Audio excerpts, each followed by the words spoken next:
திருச்செந்தூர் முருகன் கோவிலில் ஒரே நேரத்தில் 150 பேர் கலந்து கொண்டு கந்தசஷ்டி வேல்மாறல் பாராயணம் பாடி அசத்தினர். முருகனின் அறுபடை வீடுகளில் 2ஆம் படை வீடான திருச்செந்தூர் சுப்பிரமணிய சுவாமி கோவிலுக்கு நாள்தோறும் ஏராளமான பக்தர்கள் வருகை தருவார்கள். இதற்கிடையில் கடந்த மாதம் 7ஆம் தேதி குடமுழுக்கு விழா நடந்தது.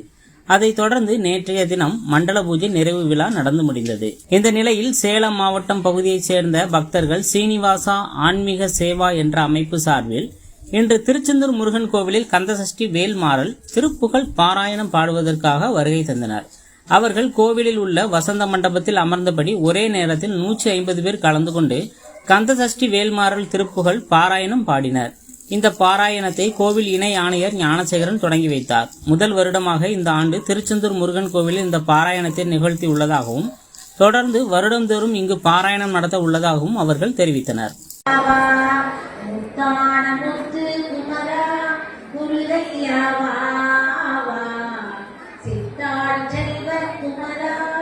சிந்தை மணியவா